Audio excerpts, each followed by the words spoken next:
नई नई शादी के बाद यह मेरी पहली रसोई थी। दादी के कहे अनुसार मैं सुबह जल्दी उठकर सुनहरे गोटे वाली पीली साड़ी पहनकर तैयार हो गई थी। तभी मेरी सासू माँ मेरे कमरे में आकर बोली, प्रिया थोड़ी देर में किचन में आ जाना, रोहित की बुआ जी तुम्हारी पहली रसोई की रस्म करवाएंगी। यह कहकर मेरी सास जाने को हुई ही थी कि उन्हें फिर कुछ याद आएगा और वे फिर बैठकर मुझसे कहने लगी, देखो बहू, बुआ जी से थोड़ा संभल कर रहना। दूसरों के काम में कमी निकालने की उनकी बहुत पुरानी आदत है। और वह तो कह रही थी कि तुमसे खिचड़ी के साथ साथ मीठे गुलगुले भी बनवाएगी। तुम बना तो लोगी ना उनको। उन्होंने मुझसे पूछा तो मैंने हाँ में सिर तो हिला दिया, लेकिन ये सुनकर असल में मैं पूरी तरह से हिल गई थी, क्योंकि मुझे गुलगुले कैसे बनाए जाते हैं पता नहीं था। मेरे मायके में तो मेरे पापा ही बनाते थे और मैं मज़े से खाती थी। कभी कभार खाए जाने वाले गुलगुले मैं बड़े चाव से खाती थी, लेकिन कभी उनको बनाने की रेसिपी जानना सीखना मुझे कभी भी ज़रूरी नहीं लगा। और अब मैं क्या करती, तभी मैंने फटाफट से अपने रूम का दरवाज़ा लॉक किया, अंदर से लॉक किया और अपने स्टेफ पापा को फ़ोन किया। हेलो प्रिया, कैसी हो? तेरी रसोई की रस्म हो गई क्या? दादी पापा के फ़ोन से बोली। दादी मेरी खैरियत बाद में लेना, पहले पापा को फ़ोन दो जल्दी, यहाँ पर एमरजेंसी है, एमरजेंसी। किसकी जर्सी? यहाँ तो किसी की जर्सी नहीं है, मेरी कम सुनने वाली दादी ने फ़ोन पे कहा। मैं दादी को ज़ोर ज़ोर से कह रही थी, दादी जर्सी नहीं, एमरजेंसी एमरजेंसी है, पापा को फ़ोन दो तुरंत, फ़ोन पकड़ा दो। मैं बोली, पापा सब गड़बड़ हो गया। रोहित ने बोला था कि मेरी पहली रसोई में मेरे से सिर्फ खिचड़ी ही बनवाई जाएगी, पर यहाँ तो खिचड़ी के साथ साथ गुलगुले भी बनाने हैं। अरे वाह, खिचड़ी और गुलगुले, क्या बढ़िया मेल है। इस बात से तुम इतने परेशान क्यों हो? पापा गुलगुले बनाने हैं और मैंने हमेशा सिर्फ आपके बनाए हुए हाथों के गुलगुले मज़े से खाए हैं, बनाए कभी भी नहीं हैं। अब बताओ मैं क्या करूं? तभी पापा कहता है, चिंता मत करो और ध्यान से मेरी बात सुनो। इतना कहकर पापा ने मुझे गुलगुले बनाने की एकदम आसान सी रेसिपी बताई। यहाँ रसोई में से मेरे लिए बुलावा आया तो मैंने बाय पापा बाद में कॉल करती हूँ कहकर अपने पापा का फ़ोन काट दिया और रसोई की ओर बढ़ गई। गुड़ के पानी में पहले आटा फेंट कर रख देना, बाद में सारे काम करना। इससे आटा अच्छे से सेट हो जाएगा, अच्छे से फूल जाएगा और गुलगुले अच्छे और नरम बनेंगे। पापा की यह बताई हुई बात याद करते हुए मैंने सबसे पहले किचन में जाते ही गुड़ के पानी में आटा फेंट कर रख दिया। उसके बाद खिचड़ी की तैयारी में लग गई। वही सारे वक्त रोहित की बुआ जी मेरे साथ किचन में ही खड़ी रही। उनको ऐसा खड़े मुझे मेरे साथ खड़ा हुआ देख मुझे असहज तो लग रहा था, पर फिर भी मैंने पूरे धैर्य और आत्मविश्वास के साथ अपनी पहली रसोई की रस्म कि रोहित के फूफा जी ने और रोहित की बुआ जी सुनैना ने रोहित से मेरी खाने की बहुत तारीफ़ की, तो मेरी बेचैनी कुछ हद तक कम हो गई। घर के बाकी सभी लोगों को भी खिचड़ी और गुलगुले बहुत पसंद आए। पापा की गुलगुले बनाने की रेसिपी ने तो आज कमाल ही कर दिया। मैं बहुत खुश थी कि तभी रोहित की माँ बोली, तुम्हारी माँ ने सचमुच में बहुत अच्छा खाना बनाना सिखाया है तुम्हें। सच माने सासू माँ के ये शब्द मेरे गले में मन में कहीं अटक गए और मैं कुछ कहने को हुई ही थी कि तभी रोहित ने चुप रहने का इशारा कर दिया। उस समय तो मैं रोहित की ये बात समझ नहीं पाई और मुझे अच्छी भी नहीं लगी कि दोनों को, मम्मी को भी और रोहित को भी अच्छे से पता है कि मेरी माँ होते हुए भी मेरी सारी परवरिश मेरे पापा ने ही की थी। मेरी चोटी बनाने से लेकर खाना बनाने तक का सारा काम मेरे पापा जी ने ही मुझे सिखाया है। तो फिर झूठ क्यों? उस वक्त मैं चुप रह गई, लेकिन रसोई की रस्म के बाद जब हम अपने रूम में आराम करने के लिए गए तो पहला सवाल मैंने रोहित से यही पूछा। वही तो मुझे मेरे पापा ने हर चीज़ सिखाई है, तो फिर सबके सामने यह क्यों नहीं कहा जा सकता था कि वाह, तुम्हारे पापा ने कितना अच्छा खाना बनाना सिखाया है। इसमें कौन सी शर्म की बात है? क्या पिता एक अपनी बेटियों को खाना बनाना नहीं सिखा सकता? क्या ये एक शर्म की बात है? रोहित ने मेरी हथेली थामकर मगर मुझे समझाने लगा। मेरे पास बैठकर शांत हो जाओ प्रिया, देखो मैंने तो बस ऐसे ही कह दिया था कि बात का बतंगड़ न बन जाए, क्योंकि मैं अपनी बुआ को अच्छी तरह से जानता हूँ। उनकी आदत है छोटी छोटी बातों को बड़ा बड़ा बनाने की। इसीलिए माँ ने तुम्हारे पापा की बजाय तुम्हारी माँ को तुम्हारी स्वादिष्ट खाना बनाने और के श्रेय दे दिया। बस इतनी सी बात पर तुम इतना गुस्सा मत करो। इतनी सी बात रोहित, मेरे पापा ने मुझे माँ और पिता दोनों का प्यार किया है और मुझे गर्व है अपने पापा पर। थोड़ी देर की बहस के बाद बात हो गई। कुछ दिन बाद बुआ जी और बाकी रिश्तेदार भी चले गए। सभी जाते जाते भी सभी ने प्रिया की बहुत तारीफ़ की और उसके संस्कारों की भी खूब तारीफ़ कर रहे थे। उसके घर पर सब प्रिया और रोहित की शादी से बहुत खुश थे। शादी के कुछ ही दिनों बाद होली आई और मेरे मायके के रिवाज के हिसाब से बेटी दामाद की शादी के बाद पहली होली मायके में ही होनी थी। इसीलिए मैं और रोहित मेरे मायके में पापा के घर चल पड़े। जैसे ही घर के बाहर हमारी कार रुकी कि ढोल वाले ढोल बजाने लगे और दरवाजे पर सुंदर रंगोली देख मन गदगद हो गया। पापा ने हम दोनों का स्वागत बहुत अच्छे से किया था। घर के अंदर आते ही डाइनिंग टेबल पर तरह तरह के लजीज व्यंजनों से भरी थी। दादी मुझ पर और रोहित पर अपना लाड प्यार लुटा रही थी। पापा यहाँ से वहाँ भाग भाग कर अपने दामाद की खातिरदारी कर रहे थे। तभी रोहित ने उनका हाथ पकड़कर अपने पास बैठा लिया और कहा, पापा मैं कोई मेहमान नहीं हूँ इस घर में, मैं आपका अपना बेटा हूँ, तो इतना परेशान होने की कोई ज़रूरत नहीं है। आप 2 घड़ी बैठकर आराम ले लीजिए और मुझसे बातें कीजिए। रोहित का ये अपनापन देखकर पापा की आंखें भी भर आई। उनकी आंखें सजल सी हो गई और मुझे और रोहित को लगातार देखते रहे। माँ एक कोने में बैठी हमेशा की तरह कुछ कुछ बड़बड़ा रही थी और दादी तभी किचन में सबके लिए अपने हाथों से बनाई हुई स्वादिष्ट खीर लेने के लिए चली गई थी। कुछ देर बाद तक पापा हमें निहारते हुए बोले, चलो खाना तैयार है, अभी सब कुछ गर्मा गर्म है, तो अभी खाना खा लेते हैं। पापा और मैं और रोहित खाने के लिए चल पड़े। तभी रोहित और मैंने देखा कि खाने की टेबल पकवानों से पूरी तरीके से भरी पड़ी थी। शाही पनीर, मलाई कोफ्ता, दही बड़े, मीठी पूरी, मसाला पूरी, आलू गोभी, रसगुल्ला और दादी के हाथ की स्पेशल स्वादिष्ट खीर। इतना सारा खाना दादी, कमाल करती हो आप, इस उम्र में इतनी मेहनत क्यों करती हो? रोहित ने कहा। इतने सारे खाने से भरी टेबल, दादी इस उम्र में भी बहुत मेहनत करती हो आप, कैसी सेहत? बेटा बस यह समझो कि गाड़ी बुढ़ापे में खींच रही है। सिर पर हाथ रखते हुए मैंने अपनी कम सुनने वाली दादी से कहा, दादी सेहत नहीं मेहनत। पापा दादी कान की मशीन कहाँ है? दादी की इस बात पर सभी जोर से हंस पड़ते हैं। मैं बोली, रोहित वैसे इस लजीज खाने के पीछे सिर्फ पापा की मेहनत का कमाल है। हमारे घर का खाना पापा ही बनाते हैं, दादी ने खीर बनाई है बस, है ना पापा? पापा मेरी तरफ बात पर सिर्फ मुस्कुराए। रोहित हर एक चीज़ को बड़े शौक से खाने की लगे। हर एक डिश बहुत ही उम्दा थी। रोहित हर एक डिश की तारीफ़ कर रहे थे कि पापा सच में बहुत टेस्टी खाना है।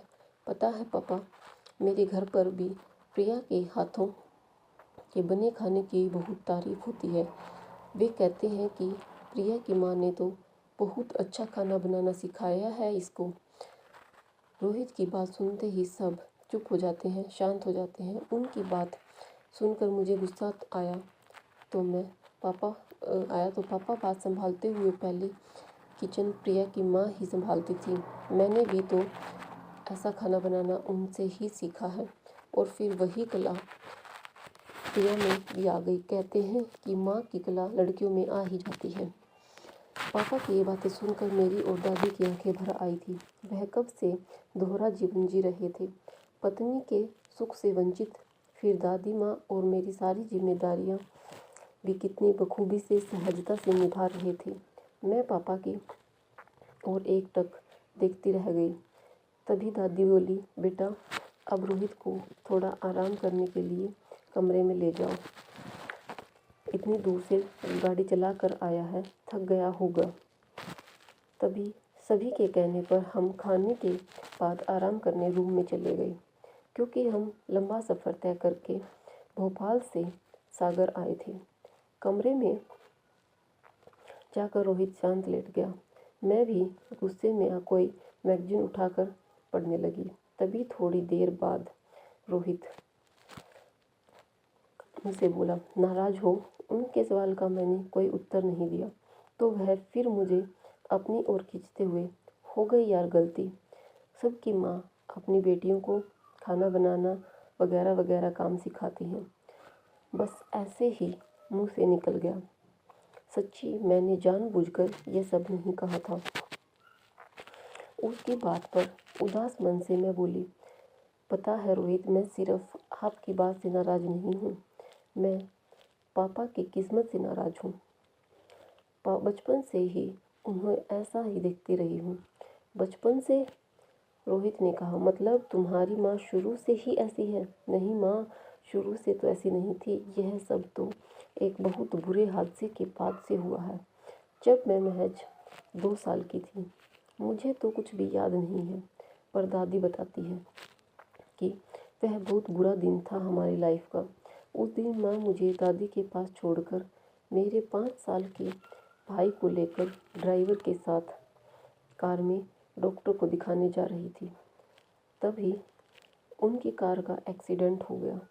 एक्सीडेंट में कार चालक की मौके पर ही मौत हो गई और मेरा 5 साल का भाई बुरी तरह से जख्मी हो गया। काफ़ी दिनों तक वह जिंदगी और मौत के बीच लड़ता रहा और आखिर में जिंदगी से हार गया। उसकी मौत के बाद माँ अपनी शुद्ध बुद्ध खो बैठी। बस तब से लेकर आज तक ही उनकी हालत ऐसी ही है। यह सब बताती हुई मैं गहरी उदासी में चली गई तो रोहित ने मुझे समझाया, इट्स ओके प्रिया, जो हुआ सो हुआ। भगवान की कृपा से देखो तुम्हारे पास कितने अच्छे पापा हैं, तुम्हें कितना प्यार करते हैं और तुम्हारी सारी जिम्मेदारियां कितनी बखूबी से निभाई हैं।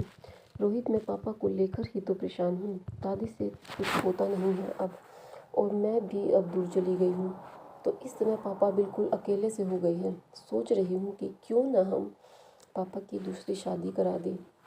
मेरी बात कमरे में आते हुए पापा ने सुन ली। तभी, पापा तुम पागल हो गई हो क्या? यह कैसी फालतू की बातें कर रही हो? तुम्हारी माँ अभी जिंदा है, और अगर मर भी गई होती ना तो भी मैं दूसरी शादी नहीं करता। मैं उनकी जगह किसी और को नहीं देता, समझी तुम यह कहते हुए पापा गुस्से में वापस चले गए। उनके गुस्से पर मैं रो पड़ी। पापा कुछ कहते नहीं हैं, पर रोहित, पापा तो सचमुच बहुत अकेले हैं। मुझे मेरी सौतेली माँ का खराब व्यवहार न सहन करना पड़े, इसीलिए पापा ने दूसरी शादी को, यही सोचकर पापा ने कभी दूसरी शादी के लिए नहीं कहा। माँ की इतनी लंबी सेवा करने के बाद भी वे कभी थके नहीं। न जाने किस मिट्टी के बने हैं मेरे पापा। कोई इतना धीरज वाला इंसान बहादुर कैसे हो सकता है? मैं पापा के लिए रोने लगी तो दादी मेरे कमरे में आई। मुझे रोता देख दादी ने मेरे रोने का कारण पूछा तो रोहित ने दादी को सब कुछ बता दिया कि तभी दादी मेरे सिर पर हाथ रखते हुए बोली, बेटा, पापा लोग ना ऐसे ही होते हैं, सब कुछ अपने अंदर रखने वाले। जब तुम छोटे होते थे तो फिर भी वह तुम्हें डांट कर अपना गुस्सा बाहर निकाल लेते थे, लेकिन बच्चों के बड़े होने के बाद होते ही वो गुस्सा पीना सीख जाते हैं। बढ़ती उम्र के साथ एकदम चुप हो जाते हैं। तेरे पापा का भी वही हाल है, पर पता नहीं आज कैसे तुझ पर इतना गुस्सा करके भूल गया। मुझे पापा की फ़िक्र है दादी, इसीलिए मैं दोबारा शादी के लिए बारे में बोल रही हूँ। क्या एक बेटे को अपने पिता की खुशियों के बारे में पूछने का, सोचने का अधिकार नहीं होता है? दादी, बिल्कुल होता है, पर आज नहीं। हम फिर कभी इस बारे में बात करेंगे। आज तो रोहित पहली बार शादी के बाद हमारे घर आया है, तो इस होली के मौके पर, आज होली है और इस मौके पर घर का माहौल ख़राब मत करो। कुछ देर में पापा का गुस्सा भी कम हुआ तो हम होली की तैयारियों में लग गए। खेलने की तैयारियों में लग गए तो मैंने सबको रंग लगाया और इस तरह 15 दिन गुजार हम तो सागर से भोपाल आ गए और समय अपनी गति से चलता रहा। पापा से मैं रोज़ फ़ोन पर बातें करती रहती थी और इसी बीच समय निकालकर बीच बीच में सागर भी हो आती थी। शादी के 2 साल हुए थे कि मैं उम्मीद से हो गई और पूरे 9 महीने बाद मुझे पुत्र रत्न की प्राप्ति हुई, तो दोनों परिवारों में खुशी गूंज उठी। यह बात सुनते ही पापा दादी और माँ को लेकर सागर से भोपाल मुझसे मिलने के लिए आए, तो मैं माँ को देखकर दंग रह गई, क्योंकि माँ को लेकर पापा कभी भी कहीं नहीं जा सकते थे। तो फिर आज कैसे पापा यहाँ लेकर आ गए? कुछ सोच ही रही थी कि माँ मेरे बेटे को गोद में लेकर सालों बाद एक स्पष्ट शब्द पुकारा, धैर्य धैर्य। यह तो मेरे उस भाई का नाम था जिसकी सूरत भी मुझे ठीक से याद नहीं थी।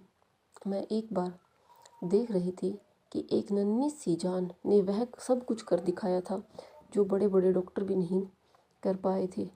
आज माँ उस बच्चे को गोद में लेकर बड़ी खुश और पहले से अच्छी लग रही थी। उसके बाद पापा, माँ और दादी कुछ दिन मेरे साथ रहे और इस समय माँ अपने नानी होने का फ़र्ज अच्छी तरह से निभा रही थी। हाल किस्में ऐसे नाना नानी किस्मत से मिलते हैं और मेरे बेटे को ऐसे नाना नानी मिलकर बहुत ही वह किस्मत वाला है। फिर पापा, माँ और दादी मेरे बेटे को अपना आशीष और उसे धैर्य नाम देकर वापस चले गए। माँ की तबीयत में धीरे धीरे सुधार आता गया। पापा की ज़िंदगी में फिर से खुशियाँ लौट आई थी। कुछ दिनों बाद करीब 5 महीने के धैर्य को लेकर मायके गई तो इस बार डाइनिंग टेबल पर पहले से भी ज़्यादा व्यंजन परोसे गए थे। माँ ने मेरे लिए सौंठ और गुड़ के लड्डू भी बनाए थे। तब साथी भी पापा ने प्यार से कहा, आज सारा खाना तुम्हारी माँ ने बनाया है, मैंने तो बस उनकी मदद की है थोड़ी सी, इसीलिए आज अपनी माँ की तारीफ़ करो, क्योंकि औरतें अपने खाने की तारीफ़ सुने बिना नहीं रह पाती हैं। माँ ने तो धीरे धीरे ठीक हो रही थी, तो वह एकदम से सारे काम कैसे कर सकती थी। माँ के ठीक होने से मैं बहुत खुश थी और पापा को उनका साथ फिर से मिल गया, इस बात से और भी ज़्यादा खुश थी। तभी तुम्हारी माँ के हाथ का बना स्पेशल हलवा कहते हुए पापा ने हलवा परोसा, पर मैं उनके हाथ की बनी चीज़ों को खाकर समझ जाती थी कि ये पापा ने के हाथों का कमाल है। मैं भी उनके छोटे से प्यारे से झूठ में साथ दे रही थी, क्योंकि इस झूठ से घर में सभी खुश थे। पापा कैसे होते हैं, कभी किसी बात का श्रेय नहीं लेते, हमेशा दूसरों को उस बात का काम का अपने किए हुए काम का श्रेय देते हैं। पापा तो वो इंसान होते हैं जो धीरज और प्यार के रहस्यमय ढंग से किसी भी जादूगर की तरह सब कुछ ठीक कर देते हैं, किसी भी प्रॉब्लम को सॉल्यूशन कर देते हैं, बिल्कुल मेरे पापा की तरह, जैसे मेरे पापा ने इतनी सहजता से सारी प्रॉब्लमों का सामना किया। दोस्तों, कहानी आपको कैसी लगी कमेंट बॉक्स में ज़रूर बताएं। अगर आपको ये कहानी अच्छी लगी तो प्लीज़ चैनल को लाइक, शेयर एंड सब्सक्राइब करें, कमेंट करें और आगे भी मिलते रहेंगे ऐसी ही मोटिवेशनल स्टोरीज़ के साथ। तो दोस्तों, हमें इस स्टोरी से पता चलता है कि हमें धैर्य और आत्मविश्वास के साथ अपने कर्म करने चाहिए।